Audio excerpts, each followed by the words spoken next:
So, interesting development here on Cyprus. So yesterday Kerry was on the beach. She found a body in the side of the mud cliff. I shall show you now. So you can clearly see the skull, the ribs, there's a hip bone there, and there's a leg bone here. It's been there for a long time because you can tell the compression on the ribs going across. Also, looks like an old burial because of the slabs of rock across the top of it. But you can see the layers of sediment at the top. It's been there for a while anyway. So we told some locals who have then told the local government, who sent down forensic police just to check that it is old, and also some archaeologists. So it's quite a significant find apparently. So yeah, we're waiting for some more people to turn up at the moment, but you can see the layer of sediment here across the top. Now what else indicates that it's old is there's this very old sandstone wall. Maybe dates back thousands and thousands of years ago. You can see that wall there, which has been uncovered by the ocean. So it's all linked to that. And the council person we spoke to said they have been trying for a long time to deem this as an archaeological or a site of scientific interest, and they're hoping that that body will now help them to get that sorted here. A little bit of an update on the skeleton. Archaeologists have been down today. You see they've started to excavate around the top to remove it at some point. So it's slightly escalated today. We have the police chief here, two lots of archaeologists, and they've just brought an excavator down.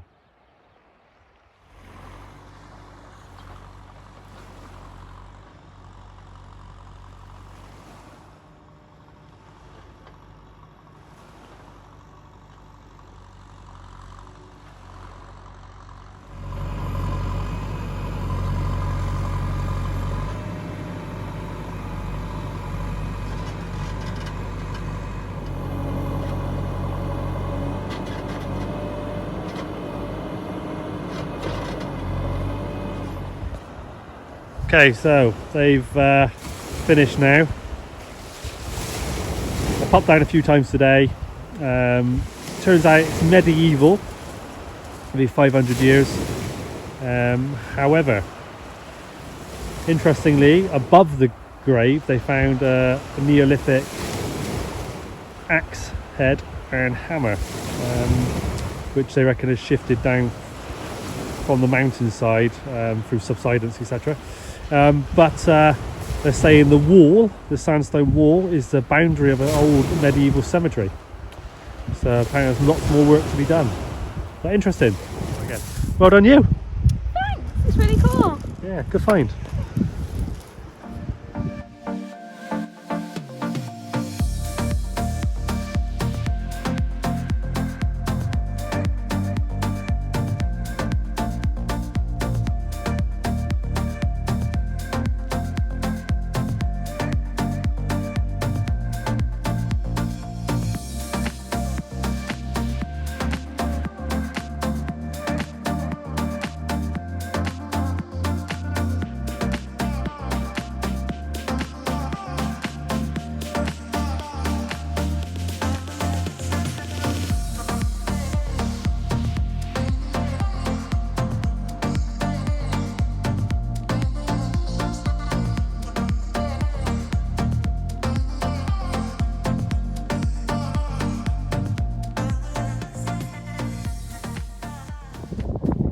Okay, so where we're staying tonight is an old military base, long abandoned. It was Greek originally, and then I'm not sure whether the Turkish forces stayed here or not, but yeah, loads of abandoned buildings,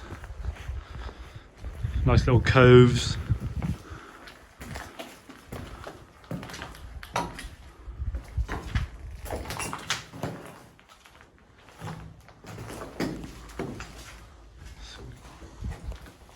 Smells like goats.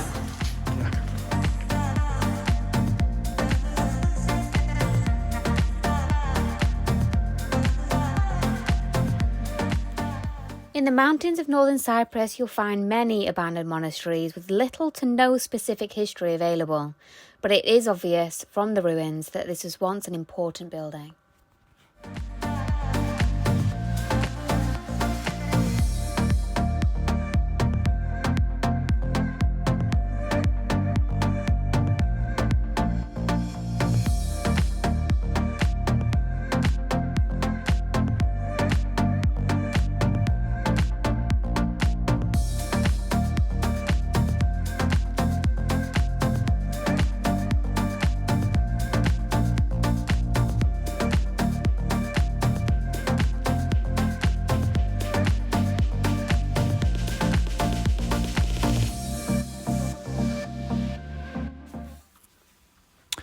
The tank was part of the Turkish Special Forces and was tasked with attacking the enemy from the flanks. 4 tanks set off to traverse the mountain range in the dead of night. This one unfortunately hit a Greek anti-tank mine and was pushed off the side of the road to where it lays today by the other tanks.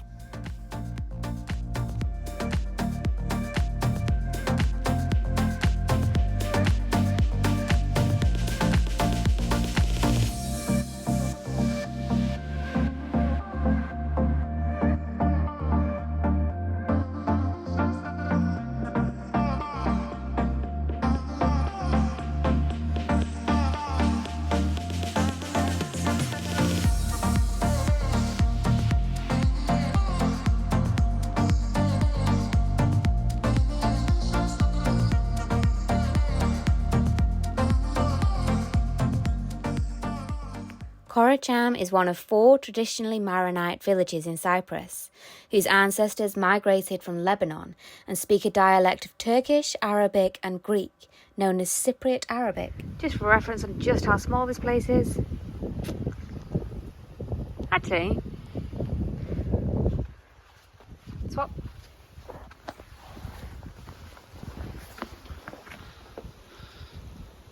Yeah, it's about your hobbit size.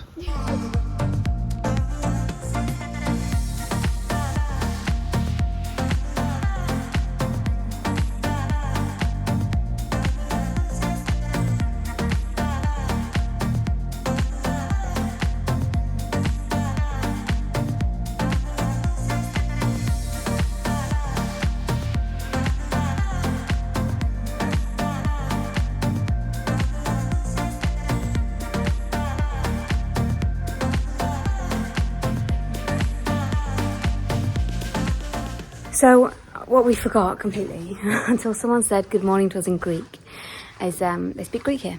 So, what to bear in mind. Yeah, so yeah, it's a Greek community in northern Cyprus. So, Kalimera, good morning.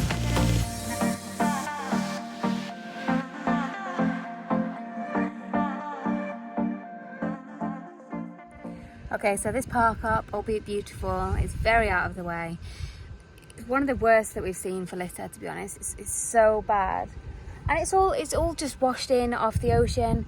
And we are obviously going to do a little pick. However, it's kind of overwhelming here, and just something needs to be done because it's been washed in. But when those tides come high again, it's going to get washed back out. And you know, there is a lot on the land here, but how much is there out there?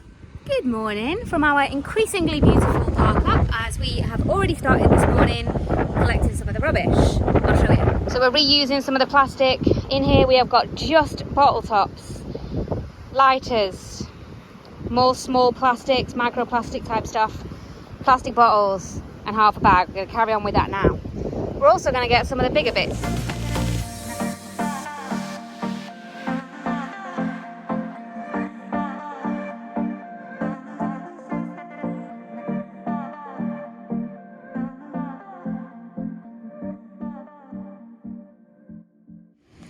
Okay, so we're on a very remote park up today. We're on actually on a cape, northern Cyprus. And when we arrived yesterday, the rubbish was just unbelievable. It's worth we've seen, to be honest with you. And it's not rubbish from people coming here. Everything has been washed up on the beach. And we've done a little pick today. We spent 4.5, 5 hours picking up bits and bobs. We kind of like started off concentrating on microplastics.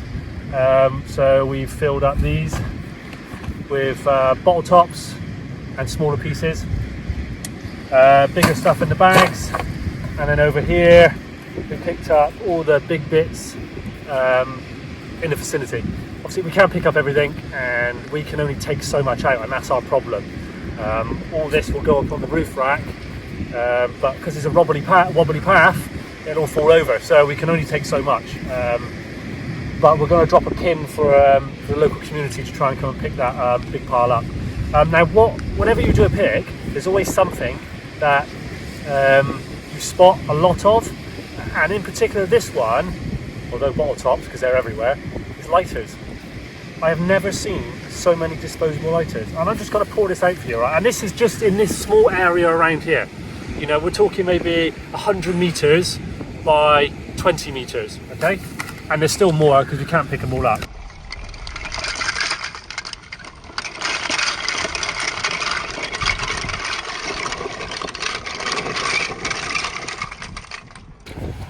That's just disposable lighters. I'm flabbergasted, honestly.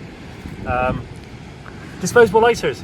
If you smoke or if you need a lighter, buy a refillable one. Some of those are refillable.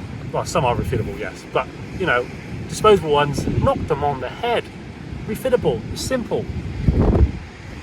Look at them. There must be like 200-300 there, easy, in such a small area. Imagine how much there are along the whole stretch of the beach. Anyway, we will continue to do what we do, and if you want to help us, you know, because we do spend a lot of money on bags and gloves and stuff like that, you can send us a donation on Buy Me a Coffee, and we use that money to buy bags, buy gloves and stuff we need to keep doing what we're doing.